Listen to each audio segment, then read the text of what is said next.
1971 সালে মহান মুক্তিযুদ্ধের মাধ্যমে আমাদের এই বাংলাদেশ নামক দেশটা স্বাধীন হয়েছে।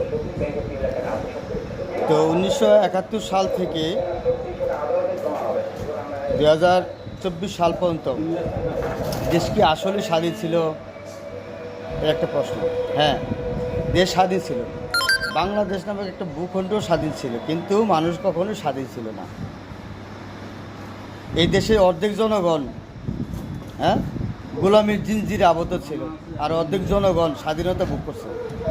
আচ্ছা, মুক্তিযুদ্ধ চেতনা ব্যবসায়ী যারা আছে তারা একটু বলেন তো, একটা দেশের জনগণ অর্ধেক জনগণ স্বাধীনতা ভোগ করে এবং অর্ধেক জনগণ পরাধীনতা শৃঙ্খলে আবদ্ধ থাকে, সেটাকে আপনারা প্রকৃতপক্ষে স্বাধীনতা কীভাবে বলবেন? এই 53-54 বছর কত মানুষ গুম হয়েছে, কত মানুষ নির্বিচারে জেল খেটেছে, আর কত মানুষ হত্যার শিকার হয়েছে, তাদের এবং তাদের ফ্যামিলির স্বাধীনতা কোথায়? প্রকৃত পক্ষে তাদের স্বাধীনতা কোথায়? 5 আগস্ট 2024 সাল যারা ঘরে বসেছিল তারা জানবেন না? এমন কোনো মানুষ নেই যে বলেনি যে স্বাধীনতা অর্জন করছে। সবাই বলছে স্বাধীনতা অর্জন করছে, সবাই বলছে স্বাধীনতা অর্জন করছে। হ্যাঁ, তাদের কথা সত্য।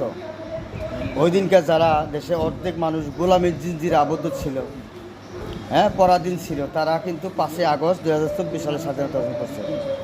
স্বাধীনতা কখনো স্থির থাকে না, মাঝে মধ্যে পরাধীন হয়, মাঝে মধ্যে স্বাধীন হয়।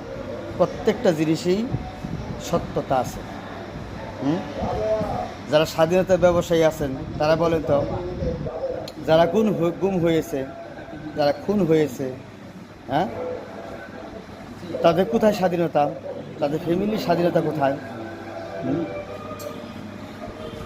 সেদিন দেখলাম পাথর দিয়ে মধ্যযুগিতা কায়দায়, আহারে চোখের সামনে হাজার হাজার মানুষের সামনে পাথর দিয়ে নিক্ষেপ করে একটা মানুষকে হত্যা করা হলো এবং তার লাশের উপর নৃত্য করা হলো। তার কোথায় স্বাধীনতা? বলতে কষ্ট হচ্ছে, বুক ফেটে কান্না চলে আসতেছে।